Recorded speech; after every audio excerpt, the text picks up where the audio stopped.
Bonjour YouTube. Ça va? Écoutez, moi ça va. Allez, ça y est, la vidéo est lancée. Bonjour à tous et bienvenue pour cette nouvelle vidéo. Aujourd'hui, je suis ravi de vous retrouver pour l'unboxing et la présentation des specs, pour la review du Vacol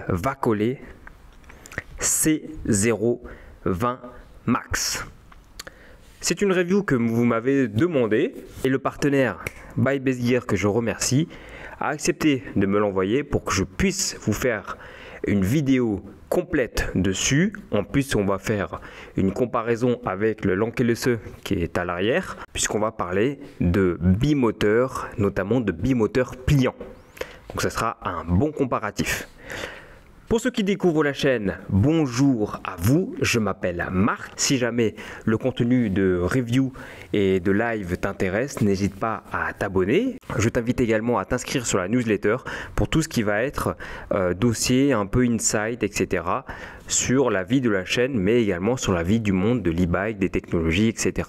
Je m'étends un petit peu sur la chaîne pour la faire grandir et on va grandir tous ensemble. Je vous laisse avec l'unboxing et je vous récupère pour la présentation des specs. C'est parti.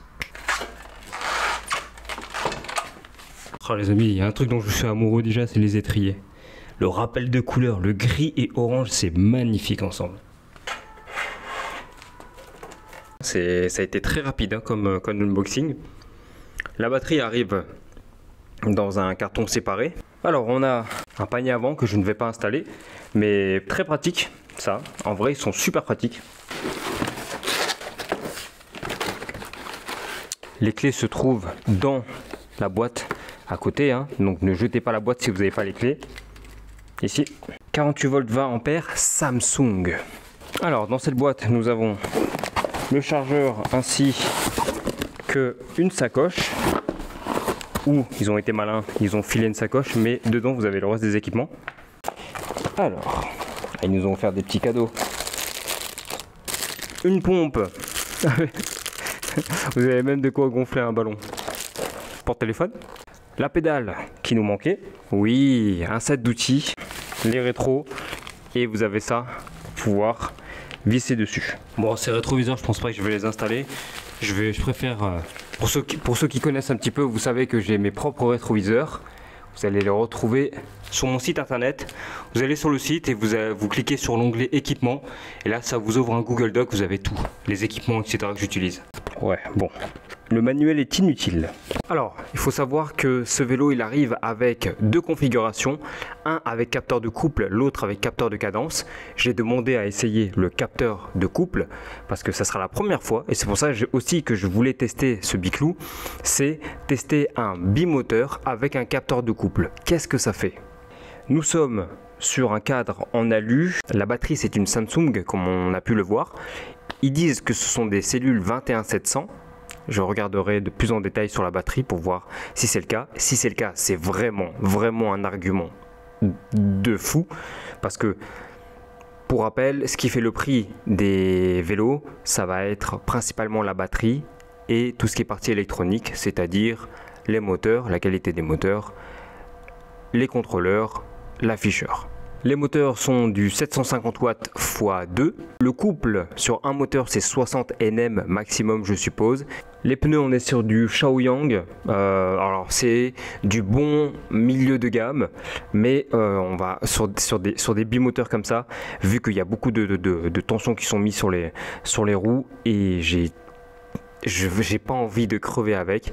On va voir si on peut pas partir sur des Tannus Armor sur les deux pour le coup, ou au moins sur l'arrière obligatoire et garder les pneus de base, ou alors je passe tout de suite sur des Huntsman V-Tire parce que bah, du coup les Huntsman V-Tire sont un peu plus lourds, mais quand vous êtes sur un bimoteur c'est top. La vitesse est bridée à 25 km/h de base, mais ça ne le rend pas plus homologué que ça. La charge maximale à l'arrière, c'est pas 25, c'est 50 kg. Niveau d'étanchéité, mais punaise, ils ont vraiment confiance dans leurs produits. Hein. Niveau d'étanchéité IP65, peut être utilisé sous la pluie. On va voir. Les charnières, moi je leur fais pas confiance. Donc du coup on va voir ce que ça va donner. De toute façon vous avez vu comment est-ce que j'arrive à parer la pluie avec les charnières. Vous mettez une chaussette de protection. Si je regarde la version 2023, ils avaient du CST, c'est pas les mêmes disques de frein. Si vous êtes intéressé par le vélo, regardez les dernières versions, donc notamment cette review de 2024, parce que les versions de 2023 peuvent légèrement changer. Alors, je viens de trouver le certificat de conformité. Malheureusement, le COC ne comprend pas le N1594 qui le rendrait full homologué pour la route. C'est dommage, parce qu'on a différentes normes qui ont été passées, mais ils n'ont pas passé les tests de l'EN 1594. Et message à tous ceux qui me disent oui, tu sais pas ce que c'est, etc., etc. Et alors déjà, le certificat de conformité n'est pas suffisant, hein. Il faut vérifier que dans le certificat de conformité, on est bien l'EN, donc la norme EN 1594-2017. J'ai fait un live dessus, j'arrête pas d'en parler de ça, ce qui permet de pouvoir présenter en cas de contrôle, en cas d'accident, etc., etc., un vélo qui soit full homologué. Là, on a la version capteur de couple. Vous vous rendez pas compte la différence avec le capteur de cadence. Le capteur de couple en termes de batterie que vous allez économiser, c'est un truc de fou. On va voir hein, si on arrive à faire les 80-120 km d'autonomie. Je pense que le test d'autonomie, on va le passer déjà en mode, on le passe en mode 2 généralement, donc 25 km/h, mais en bimoteur. On a un bimoteur, on va rouler en bimoteur. C'est parti pour le test. Conditions réelles. Alors, que vous soyez en niveau 1 ou en niveau 5, plus vous allez appuyer sur les pédales et plus vous allez aller vite et atteindre la limite que vous avez fixée dans vos paramètres. Les niveaux 1 à 5 sont surtout là pour délimiter la puissance et le niveau d'assistance de votre demi-poignée d'accélération. Plus vous appuyez sur les pédales et plus le capteur de couple va vous délivrer une puissance proportionnelle à ce que vous lui envoyez. Tout simplement. Il y en a qui aiment, il y en a qui n'aiment pas.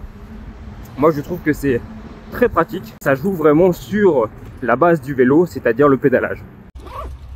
Alors, on est parti. Un petit test de vitesse max.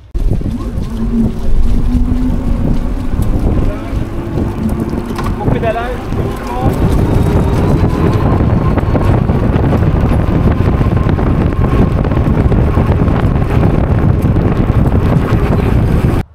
46 km/h.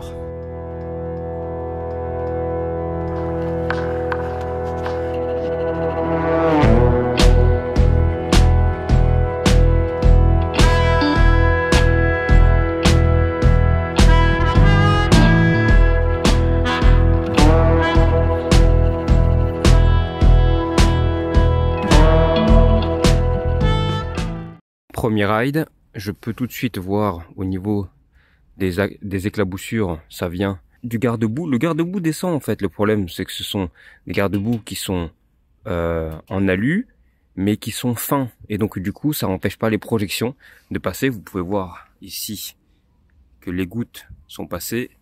Pareil ici. Donc du coup, ce qu'il va falloir que je fasse, c'est avoir une extension de garde-boue ici et une extension là pour pouvoir protéger l'arrière. Si on regarde au niveau des projections qui vont sur le... Ouais, même ici à l'arrière, il va falloir le faire. Concernant les freins, ça freine super bien. Là pour le coup, ride sous la flotte, ride en conditions humides. Vous pouvez voir le temps. Hein. Nickel, tout se passe nickel. Je reviens un petit peu sur le poste de pilotage. Ici vous avez le klaxon, ici vous avez les commodos pour pouvoir avoir les clignotants droite et gauche. D'ailleurs, ce sont des phares qui sont connectés directement. Vous n'avez pas besoin d'allumer le vélo pour que ces lumières s'allument. Les clignotants, je vous en ai déjà parlé. En fait, ils sont pas visibles parce que dès que vous êtes un peu, voilà, vous les voyez pas quand ils passent, quand vous les actionnez. Au niveau du display, je vais revenir dessus parce qu'il est extraordinaire sur les paramétrages. Et juste en dessous, là, vous avez une connexion. Aucun bruit sur la charnière. Le vélo a été bien monté, donc j'ai pas besoin de resserrer quoi que ce soit. Et le phare de nuit, condition de nuit, il est clair, nickel. Allez, test, montée. Vous connaissez maintenant cette montée. Je suis en mode 5, en bimoteur. Et tant que je décide de ne pas pédaler plus fort, le vélo va rester à la vitesse que j'ai décidé pour lui. Vraiment, le test côte, ça n'a pas vraiment d'importance sur les bimoteurs, mais bon, je vais le faire quand même pour vous montrer. Regardez, je change de vitesse, je vais mettre en vitesse 7, je vais commencer à pédaler un peu en mode 5. Regardez ça. Voilà, j'ai mis une bride à 30 km/h parce que vous pouvez gérer ça et que au pédalage, hein, capteur de couple. Et ben le capteur de couple, il fonctionne plutôt bien, hein. Très agréable. Alors pour regarder son efficacité, je me mets en mode 5 et là je suis à 15 km/h parce que j'ai décidé de ne pas pédaler trop fort. Et si je commence à appuyer, là d'un seul coup,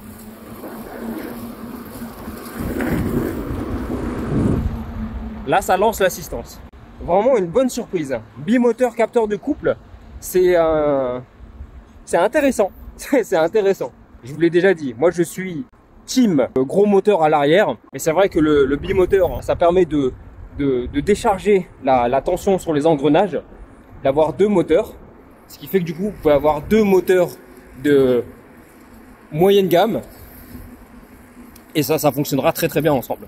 J'ai toujours été dubitatif sur le bimoteur et là pour le coup, après avoir essayé le Rystar Q20 Pro, le Lankelesi X3000 Max et maintenant le Vacol C0 20 Max, ben il faut essayer pour se rendre compte. Je pense que tant que vous n'êtes pas passé sur un bimoteur et essayé un bimoteur sur un vélo, hein, pas sur une trottinette, mais trottinette déjà ça vous donne un petit exemple, mais si vous n'avez pas essayé le bimoteur sur un vélo, je pense que c'est difficile de se rendre compte de l'intérêt que ça peut apporter selon les conditions bien entendu.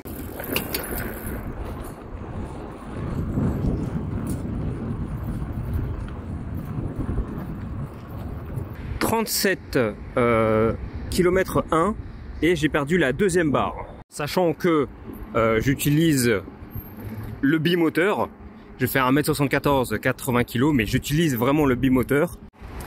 Les 100 km d'autonomie seront très certainement atteignables en mode monomoteur, en propulsion arrière, je pense. Là, ce sera atteignable, mais là, en bimoteur constant, je pense pas que vous fassiez plus de 100 km. «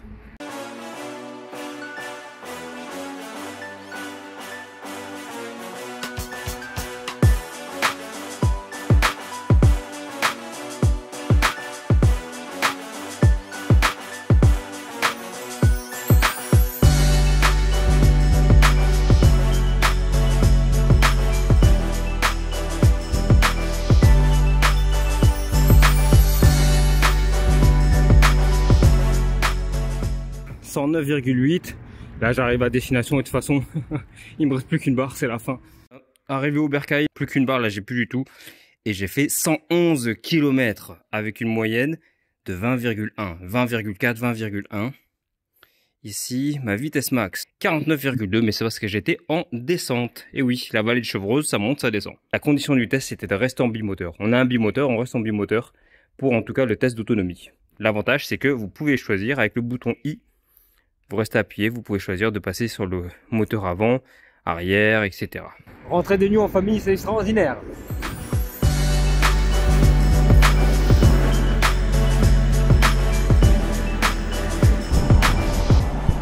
Allez, voilà ce que ça donne de nuit. Il y a un excellent éclairage, hein, tout de même. Après, je vous montre par contre l'éclairage qu'a madame. Voilà, elle éclaire la ville avec.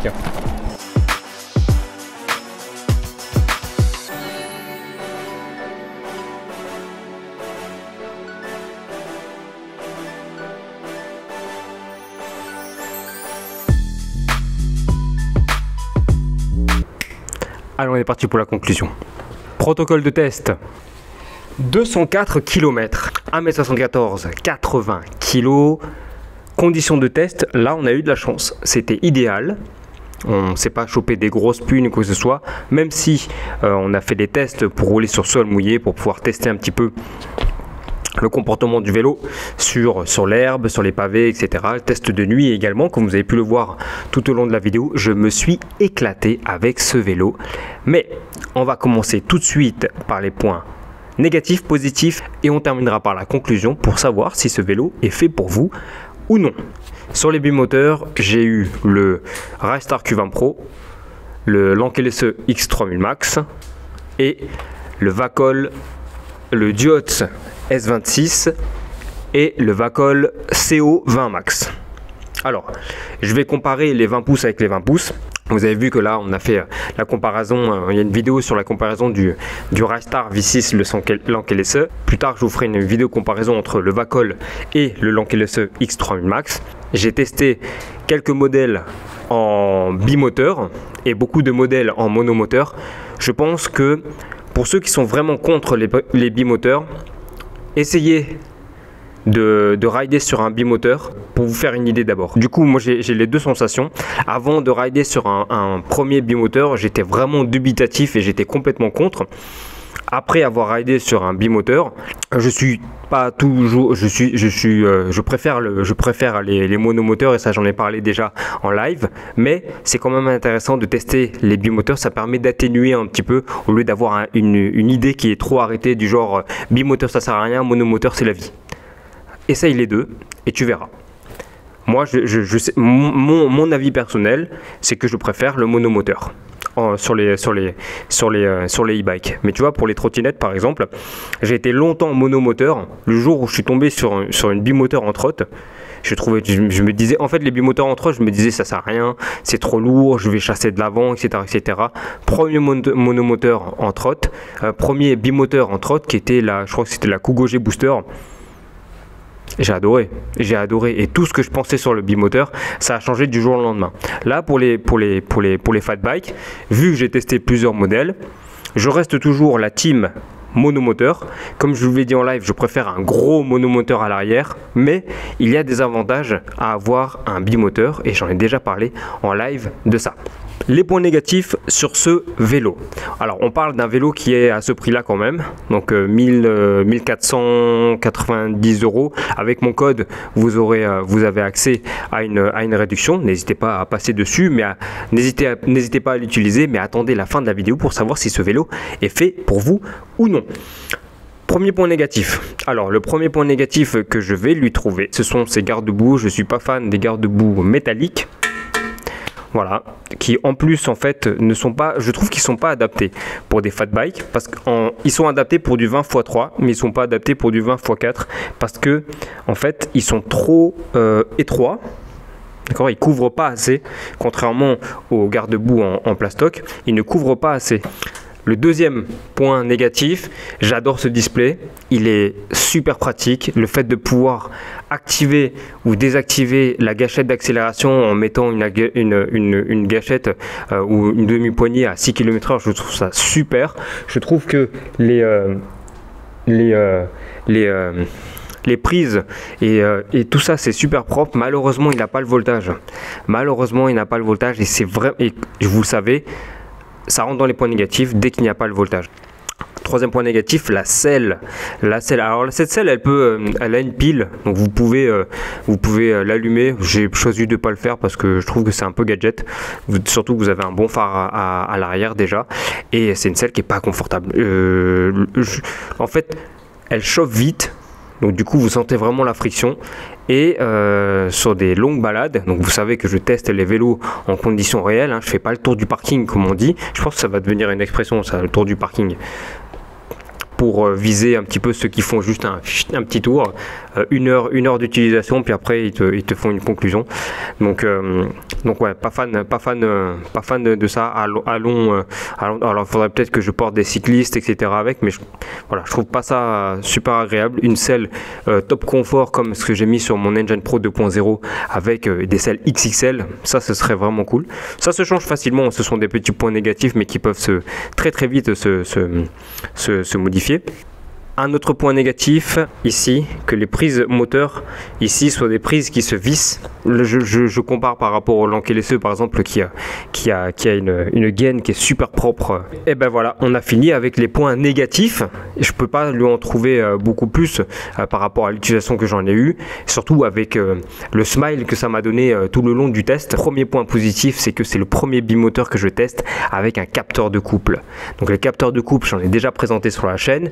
Vous m'avez déjà vu en essayer, que ce soit le Gunai GN27, l'Engine Pro 2.0, le Mockwheel Scoria, je pense que peut-être que j'en oublie encore le Engwe L20 Boost. Et là, on a le Vacol CO20 Max avec un capteur de couple, mais en bimoteur. Et là, c'était intéressant pour moi d'essayer un bimoteur avec un capteur de couple pour vraiment voir si en termes d'autonomie, si en termes de comportement, ça changeait. Et en effet, ça change énormément, parce que si vous faites fi de la demi-poignée d'accélération lorsque vous êtes en bimoteur, quelque chose que je pouvais reprocher notamment au Rystar Q20 Pro, c'était vous démarrez et comme c'est un capteur de cadence, ça va lancer la puissance directement.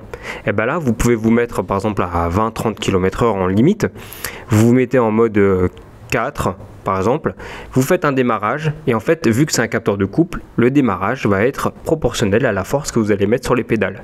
Et ça, c'est cool. Et ça, c'est cool. Donc, très gros point positif, un capteur de couple efficace. Le deuxième point positif, c'est pour moi la batterie. On est sur des cellules Samsung selon eux en 21700, toujours selon eux sur leur fiche. Je continue sur les éléments de qualité. Les freins à disque hydrauliques, je ne les connaissais pas et ils fonctionnent super bien. On est sur du 180 en 3 mm d'épaisseur.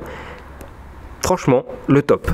Monoplateau à l'avant, monoplateau s'il vous plaît qui se dévisse, ce qui fait que vous n'avez pas besoin, et ça j'en ai parlé, ça fait 2 lives que je vous présente ça, je vous ai parlé justement de ces monoplateaux qui sont soit en monobloc, donc ce qui vous oblige à démonter la manivelle, soit vous les avez vissés sur la pédale, ce qui fait que du coup vous n'avez pas besoin de dévisser la pédale, vous avez juste à dévisser le monoplateau. Un autre point positif, je vais dire que c'est le style global du vélo, je le trouve super beau. Le orange gris fonctionne mieux que par exemple le Lank LSE qui est noir et orange. Je trouve que le orange gris avec un peu de blanc, ça rend mieux. Ça rend mieux que le noir et orange. C'est du goût personnel là maintenant. Également, j'aime bien ce type de cadre là parce que ça prête à la customisation, donc un cintre BMX, mais encore si je veux aller encore plus loin pour faire par exemple un 200 km d'autonomie, je peux me rajouter une batterie au-dessus. Avec mon code, vous le toucherez à 1450, je crois, quelque chose comme ça. Ça fait une bonne base pour la customisation. Vous aurez un biclou en bimoteur, capteur de couple, batterie de 20 A en cellule Samsung, des phares, un phare qui fonctionne super bien, feu de direction, monoplateau qui se change, frein hydraulique, disque en 203 mm, 3 mm d'épaisseur, un porte-bagages à l'arrière qui est super solide. Franchement, ce vélo, pour moi, il détrône le Rystar. Après, le Rystar est magnifique, hein. Il est plutôt compact, il les passe partout.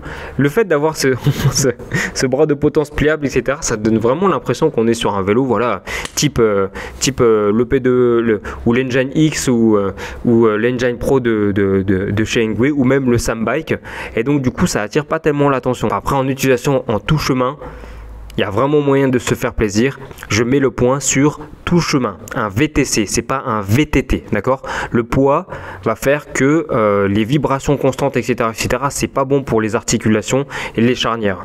J'ai vu quelques tests où justement il y en a qui s'amusent, ils font des descentes et tout, c'est limite, ils font des petits sauts, ils passent au-dessus des cailloux et des rochers et tout. C'est absolument pas un vélo qui est fait pour ça. Si vous voulez détruire votre vélo avant l'heure et après vous étonner que le vélo fonctionne plus, c'est exactement ce qu'il faut faire. Rouler n'importe comment, full débridé, faire des petits sauts, etc., vous allez vous mettre en danger.